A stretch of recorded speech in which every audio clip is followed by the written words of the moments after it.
دي الجي كلاس، عربية من أقوى عربيات الدفع الرباعي إن لم تكن أقواهم على الإطلاق.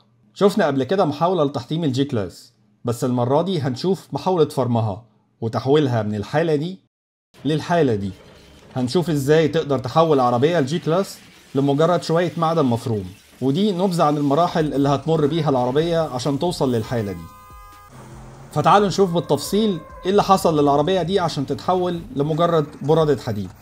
هنبتدي بحاجة طبيعيا واختبار عادي جدا لأي عربية دفع رباعي، وهو اختبارها في الطرق الوعرة. الجي كلاس عربية قوية جدا، وعلى عكس ما بعض الناس متخيلين انها عربية مش اعتمادية ومش قوية بالشكل الكافي، ولكن هتلاقوا انها بتتغلب على كل حاجة ممكن تقف قدامها، ومفيش طريق مهما كان صعوبته هيمثل بالنسبة لها عقبة. ومع ان العربية بتتهان وبتتفحت حرفيا، بس قادرة تكمل في جبل صخري مش اي عربية تعرف تتعامل معاه.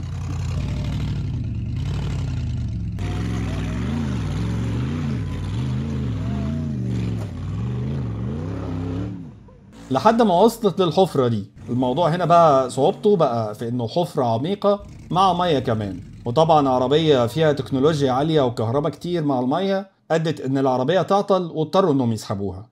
ودي نبذة عن الاعطال اللي نتجت عن مشكلة المية اللي دخلت جواها. ما هو برضو انت مش هتغرق عربية في مية وتتوقع منها ان هي تكمل معاك عادي، خاصة لما تبقى عربية متطورة كده. ولكن العربية اتصلحت وهنخش على المرحلة اللي بعد كده.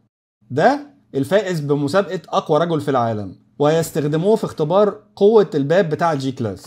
هو بيقفل الباب بأقوى قوة عنده، وبيشوف هل الباب ده هيتحمل ولا لا. الحقيقة انه فضل متحمل لحد ما وصل لمرحلة ان الازاز اتكسر، حاجة ضعيفة قوي الحقيقة. ولكن العجب العجاب ان قفل العربية فضل سليم، ما حصلوش اي حاجة. بعد كده بقى دخل على فرش العربية من جوه. للعلم الفرش ده تكلفته حوالي 12,000 دولار. واضح ان العربية لم تصمد امام اقوى رجل في العالم. هنخش بعد كده على مرحلة الصب، وما تفهمنيش غلط، مش الصب في المصلحة، لا، الصب في الجي كلاس. واول حاجة بتيجي في بالي الصراحة مع المنظر ده هو مرفوضة يا معلم. لا مرفوضة، لا خلاص، لا مرفوضة يا معلم. وده منظر العربية من جوه بعد ما عملوا لها حاجز عشان الصبة الاسمنت ما تخشش على كرسي السواق. ومع ان يقال ان الحمولة بتاعت الصبة دي 4 طن، لكن العربية قادرة تمشي عادي جدا، واكنها محملة شوية شنط زيادة بس، لدرجة انها طلعت على تبة كده من الحصى بكل سهولة. نخش بقى على الاختبار المفضل لناس كتير، وهو اختبار العربية في الغيط، الاختبار اللي بيهم السادة المزارعين. لو انت مزارع وعايز عربية قوية فارشح لك الجي كلاس. عربية هتمشي معاك زي الفل، ومش هتقف في اي حتة تمشي بيها، ودي افضل طريقة لحصد محصول الذرة. العربية جت في الاخر واحتاجت زقة كده لان الموضوع كان مطلع كمان، ولكن هي ما وقفتش وفضلت مكملة، ووصلت اخيرا لاعلى نقطة في التبة دي. ولكن نتج عن الحمولة اللي فيها ان رفرف العربية قاعد يحك في الكاوتش ووصله للمرحلة اللي احنا شايفينها دي. الرفرف اتاكل والكاوتش فضل مستحمل، اي نعم كان على وشك انه ينفجر ولكن ما انفجرش. تعال اقول لك بقى، لو فتحة السقف معصلجة معاك ومش راضية تتفتح هتعمل ايه؟ هتعمل حاجة بسيطة جدا، وان انت تجيب سندان حداد وتحاول ترميه من مكان مرتفع عشان يفتح لك الفتحة، وان نزل على السقف يبقى حظك وحش، تحاول محاولة تاني، وفي المحاولة التانية الفتحة بتتفتح فعلا. تقدر بقى تستخدم الفتحة دي في ان انت تحمل حمولة ذرة. عشان كده قلت العربية دي مناسبة جدا للمزارعين، لحد ما تملاها لاخرها ويبقى المنظر زي ما انت شايف كده. ننتقل بعد كده لمرحلة تحمل الأجزاء الداخلية للعربية، ومفيش أحسن من إن أنت تختبر الأجزاء دي بدريل وتشوف إيه الأجزاء اللي هتصمد وإيه الأجزاء اللي هتتكسر. والحقيقة إن المراية هي أكتر حاجة اتحملت، وكان كسرها عملية صعبة جدا.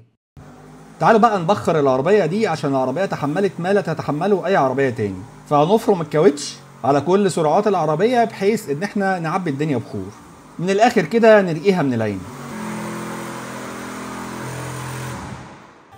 شفنا قبل كده التسلا بتترمي من على تبة، فتعالوا نشوف في حالة الجي كلاس هيحصل ايه.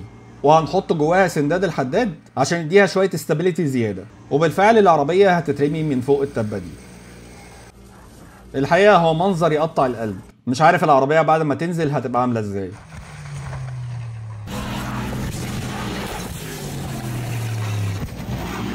ودي كانت مرحلة الزريبيو، لأن التلة اللي بتنزل من عليها العربية مش أي تلة، ده انحدار شديد جدا. ودي الحالة اللي وصلت لها العربية بعد ما اترمت من فوق التبة دي. نتنقل بقى لمرحلة الزغزغة، ومرحلة الزغزغة دي هتبقى فايدتها ان احنا نتخلص من حمولة صبة المسلح اللي جواها. ما هو مش معقول هتفضل العربية ماشية بالحمولة دي، بس للأسف الزغزغة ما نفعتش، فهنتنقل لمرحلة الرمي. دي الحالة اللي وصلت لها العربية بعد أول رمية، بس لسه شوية. هنرميها تاني وتالت لحد ما توصل للمرحلة دي. الحقيقة احنا ما تخلصناش من الاسمنت بس، احنا تخلصنا من العربية كلها. فبقت اخر مرحلة وهي مرحلة المفرمة، ان احنا نفرم العربية دي عشان نقدر نستفيد من المعدن بتاعها. وهيبقى ليه فايدة مهمة جدا، ان احنا ممكن نستخدمه في تصنيع افضل اواني المطبخ، ويبقى عندك اواني فخر صناعة مرسيدس. وبكده نكون حولنا عربية الجي كلاس لمعدن مفروم بكل بساطة وبكل سهولة لأي حد بيفكر ان هو يعمل حاجة زي دي.